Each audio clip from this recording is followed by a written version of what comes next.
Hey guys, today we are going to have First Chapter Friday, but I'm going to be reading to you the first and the second chapter. And our book is Letters to the Lost, and this is in our actual library.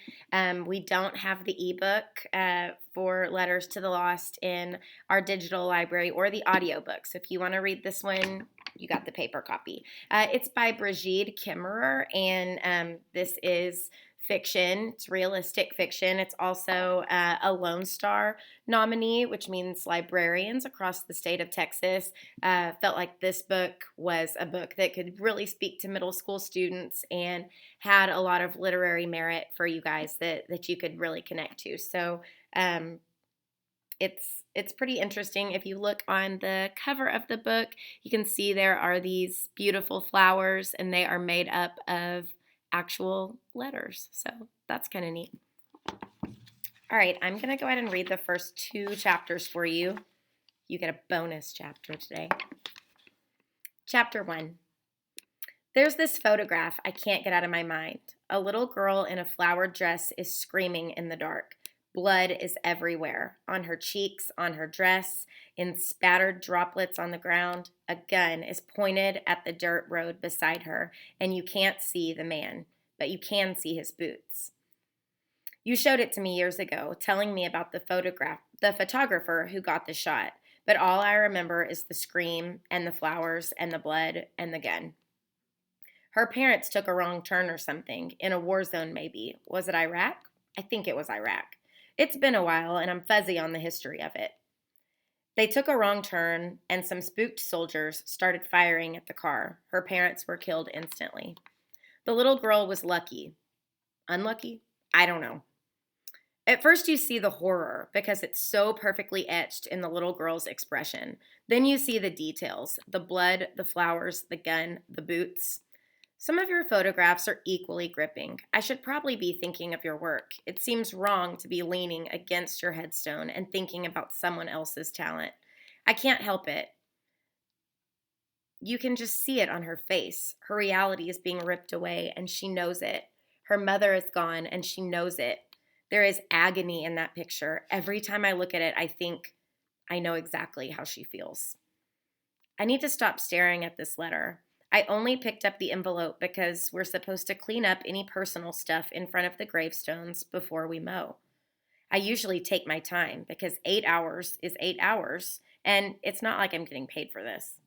My grease-stained fingers have left marks along the edges of the papers.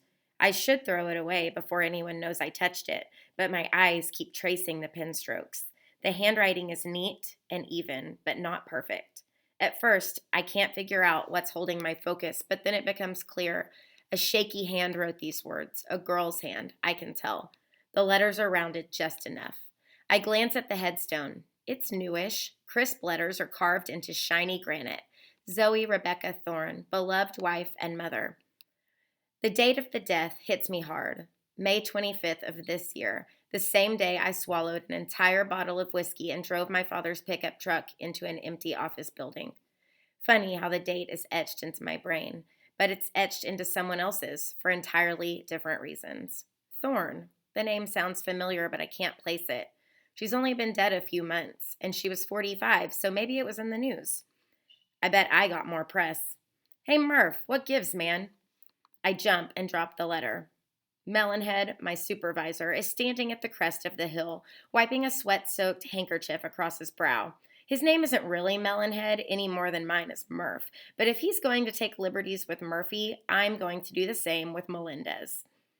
Only difference is that I don't say it to his face. Sorry, I call. I stoop to pick up the letter. I thought you were going to finish mowing this section. I will. If you don't, then I've gotta. I want to get home, kid.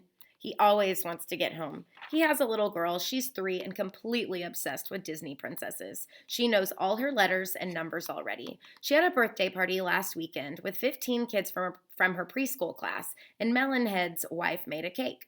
I don't give a crap about any of this, of course. I just can't get the guy to keep his mouth shut. There's a reason I said I'd handle this section alone. I know, I say I'll do it. You don't do it. If you don't do it, I'm not signing your sheet for today. I bristle and remind myself that being a jerk would probably be reported to the judge. She already hates me. I said I'd do it. He waves a hand dismissively and turns his back, heading down the opposite side of the hill. He thinks I'm going to screw him over. Maybe the last guy did. I don't know. After a moment, I hear his mower kick on. I should probably finish clearing the mementos so I can get to my own mower, but I don't. The September sun dumps heat on the cemetery, and I have to shove damp hair off my forehead. You'd think we were in the deep south instead of Annapolis, Maryland. Melonhead's bandana almost seems like a cliche, but now I'm envying him. I hate this. I should be grateful for the community service, I know. I'm 17, and for a while it looked like they were going to charge me as an adult. It's not like I killed anyone, only property damage.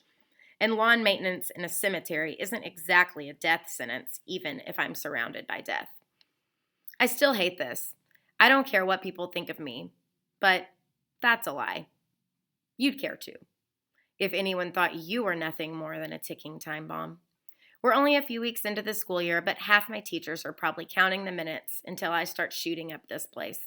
I can already imagine my senior portrait in the yearbook. Declan Murphy, most likely to commit a felony. It would be hilarious if it weren't so depressing. I read the letter again. Pain flares in every word, the kind of pain that makes you write letters to someone who will never read them, the kind of pain that isolates, the kind of pain you're certain that no one else has ever felt, ever. My eyes linger on the last lines. You can see it on her face. Her reality is being ripped away, and she knows it. Her mother is gone, and she knows it. There's agony in that picture. Every time I look at it, I think, I know exactly how she feels. Without thinking about it, I fish a nubby pencil out of my pocket and I press it to the paper. Just below the girl's shaky script, I add 2 words of my own. Chapter 2. Me too.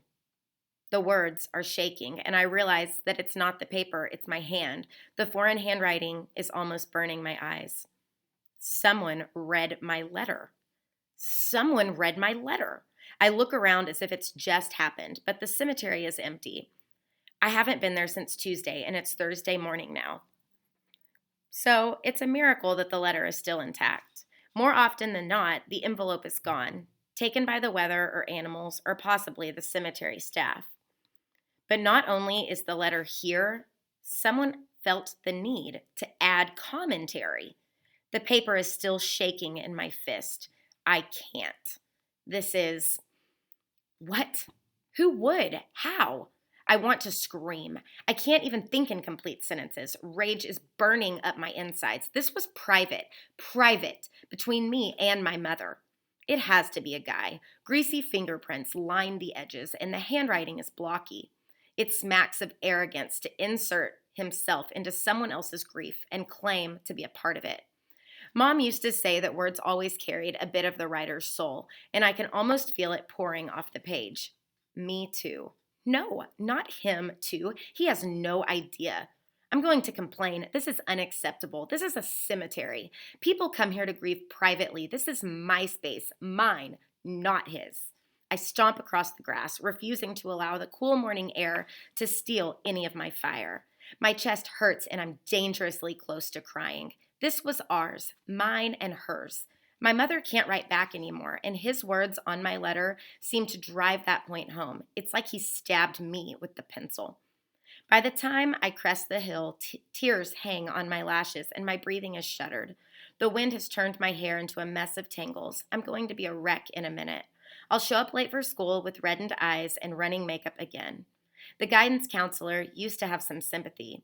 Mrs. Vickers would pull me in her office and offer a box of tissues.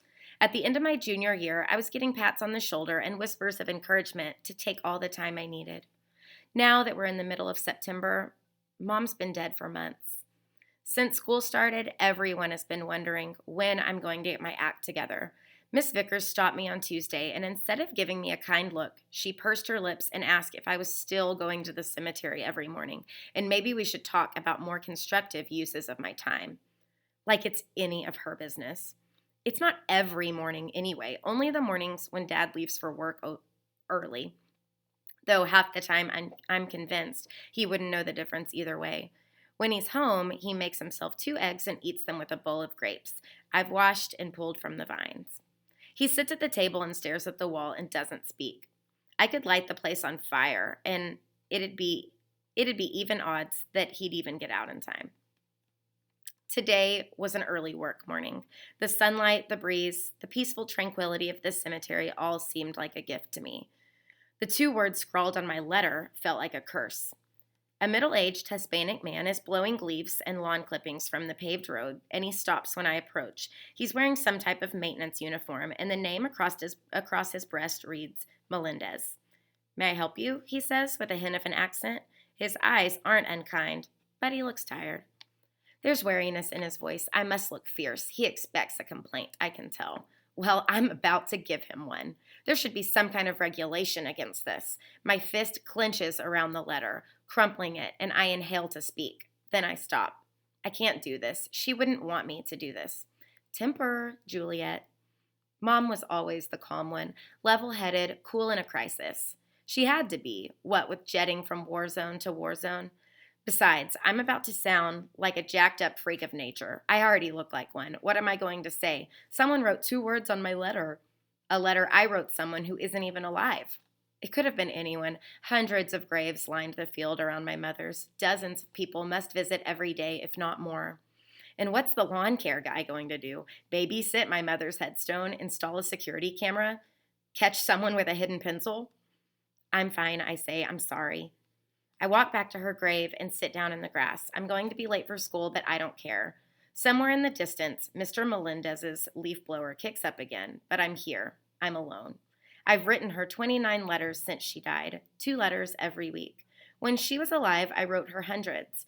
Her career kept her on the cutting edge of technology, but she craved the permanence and the precision of the old-fashioned, handwritten letters.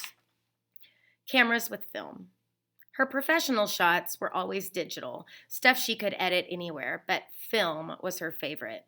She'd be in some African desert, shooting starvation or violence or political unrest, and she'd always find time to write me a letter. We did the normal thing too, of course, emails and video chatting when she had the chance. But the letters, those really meant something.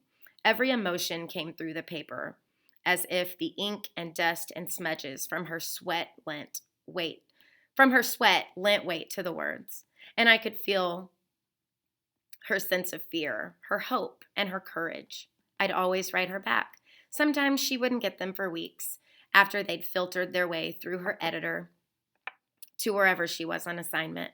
Sometimes she was home, and I could hand her the letter on my way out the door. It didn't matter. We just thought on paper to each other. When she died, I couldn't stop. Usually, the instant I get to her grave, I can't breathe until I'm pressing a pen against the paper, feeding my thoughts to her. Now, after seeing this response, I can't write another word to her. I feel too vulnerable, too exposed. Anything I say could be read, twisted, judged. So, I don't write a letter to her today. I write a letter to him. Chapter 3. So I'm not going to read you chapter 3 today, but it does start with her letter that she writes back to him.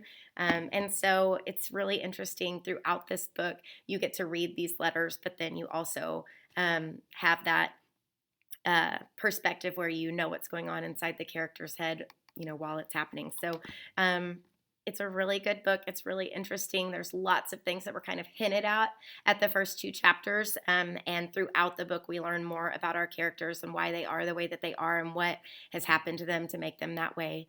And so it's really interesting, and I highly recommend it to you. I think that you'd really like it. So if you're interested, please go ahead and scroll down on the website and fill out the form to get this book, because it's a good one. So, all right, see you later. Thanks.